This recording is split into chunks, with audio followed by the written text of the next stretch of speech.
Good morning, everyone. Myself Mona from MLP International School, Rajpura. Then class 12th. We have already started our chapter number first, and yesterday we have discussed about the era of Cold War. What is the Cold War?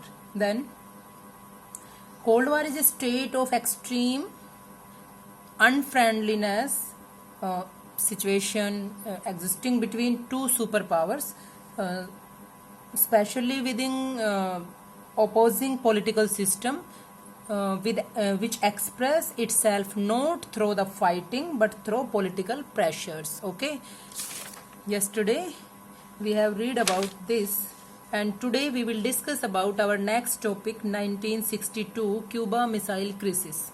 Okay, in this topic you have to learn three names: John F. Kennedy, Nikita Khrushchev and Fidel Castro. Then what about Cuba Missile Crisis? Cuba जो है एक छोटा country है, USSR को join किया Cuba ने। तो हम इसके बारे में देखते हैं कि क्यूबा मिसाइल क्राइसिस एक्चुअली था क्या। तो क्यूबा ने यूएसएसआर को ज्वाइन किया। ज्वाइन का मतलब आप समझ रहे हो कि हमने कल पढ़ा था कि यूएस और यूएसएसआर ने टू सुपर पावर्स के रूप में मतलब अपने अपने जो है मिलिट्री अलायंसेस बनाने स्टार्ट कर दिए थे। तो मिलिट्री अलायंसेस में क्या था कि मेन जो सुपर पावर थी प्लस में उसके जो अलाइड नेशंस थे, छोटे मित्र राष्ट्र थे, वो भी उनके साथ ऐड थे। तो जैसे कि हमने नाटो के बारे में पढ़ा कि 12 कंट्रीज ने मिलकर उसको बनाया। तो उसमें अगर कोई भी एक कंट्री पे अटैक करेगा तो वो मतलब कि 12 कंट्रीज पे अटैक हो रहा है और उनकी जो कंप्लीटली प्रोटेक्शन है वो उन्हीं के थ्रू उसको दी जाएगी। ठीक है, तो ये है मिलिट्री अलायंसेस। तो इसमें अब हम देखेंगे कि जो क्यूबा ने यूएसएसआर को ज्वाइन किया, तो यूएसएसआर ने क्या किया, बदले में उसको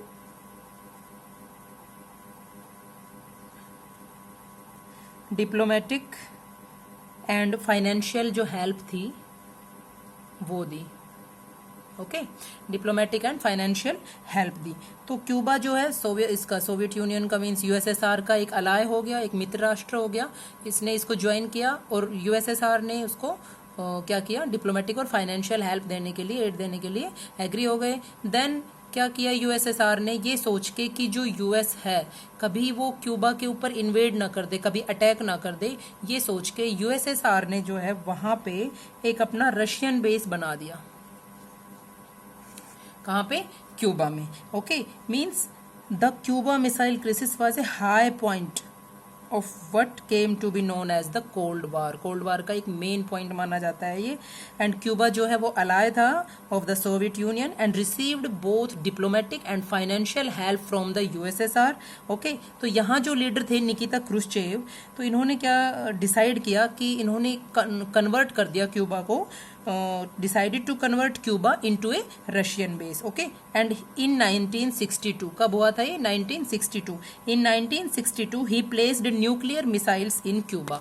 उसने क्या किया कि अपने बहुत सारी जो मिसाइल्स है वो क्यूबा में इंस्टॉल कर दी। इंस्टॉलेशन ऑफ मिसाइल्स यहाँ पे कर दिया। अब मिसाइल्स इंस्टॉल करने के बाद 3 वीक्स के बाद जो है यूएस को इसके बारे में पता चला कि यूएसएसआर जो है क्यूबा में अपनी मिसाइल्स जो है वहाँ पे रशियन बेस बना चुका है और मिसाइल्स अपनी इंस्टॉल कर चुका है।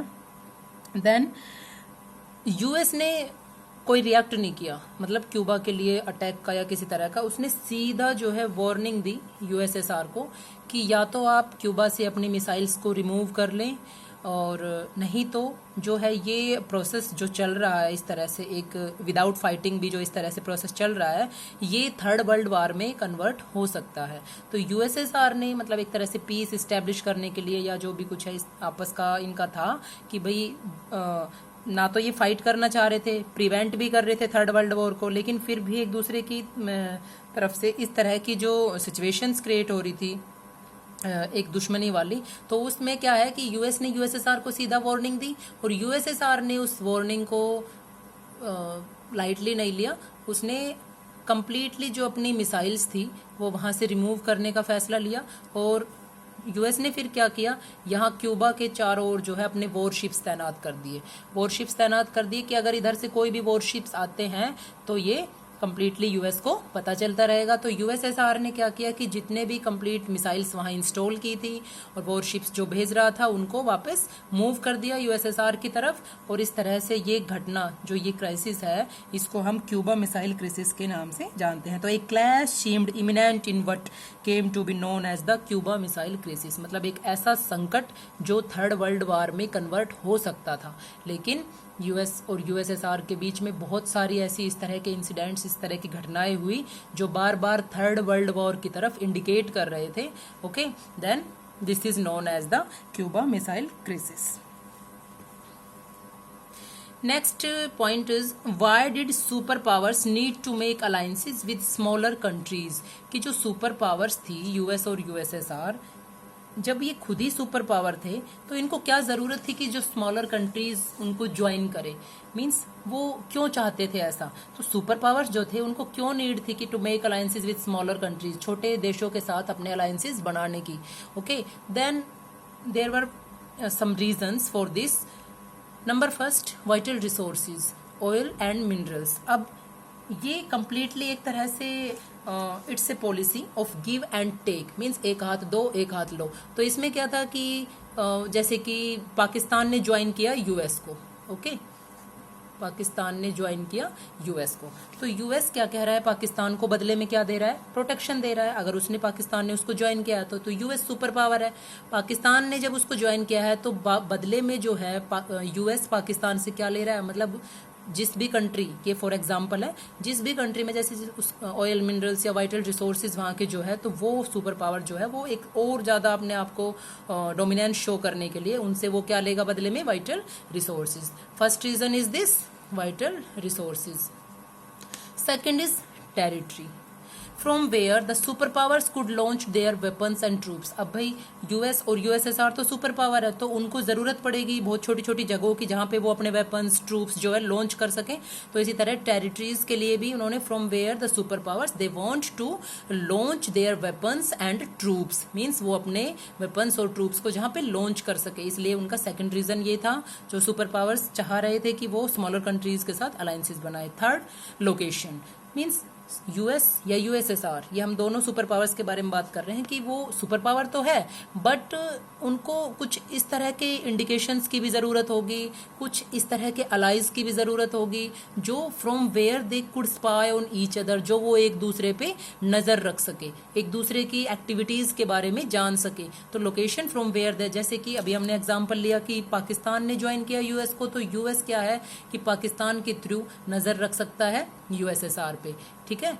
यूएसएसआर को अगर किसी छोटे कंट्री ने ज्वाइन किया तो वो वहां के उसके थ्रू नजर रख सकता, मीन्स एक गुप्तचर के थ्रू, ठीक है। तो location from where they could spy on each other, तो ये भी एक मेन पॉइंट है जो मैटर करता है इसमें। And next is economic support. अब ऑलरेडी सुपर पावर्स होने के बाद यूएस और यूएसएसआर जो है ऑलरेडी सुपर पावर्स होने के बाद भी, मतलब बहुत ये छोटे छोटे जो कंट्रीज थे, इनके अलाइड नेशंस थे जो जिन्होंने इनको ज्वाइन किया था, जो अलायंसेस थे इनके, तो उन्होंने कई बार ऐसा किया कि छोटी छोटी जो ज़रूरतें हैं, छोटी छोटी जो नीड्स थी इनकी, उनको अपने इकोनॉमिक सपोर्ट दिया है वहाँ पे, मीन्स कि भाई हम, आप बदले में हमें प्रोटेक्शन दे रहे हो तो हमारा भी कुछ फर्ज बनता है कि हम भी आपको कुछ थोड़ा सा सपोर्ट करें, चाहे वो मिलिट्री के मैटर में हो या अदर थिंग्स के में। ओके, नेक्स्ट है आइडियोलॉजिकल रीजंस।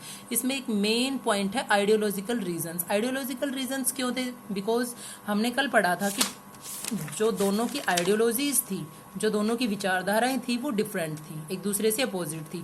यूएस ने डेमोक्रेसी और कैपिटलिज्म को यूज किया था, तो यूएसएसआर ने सोशलिज्म और कम्युनलिज्म को यूज किया था।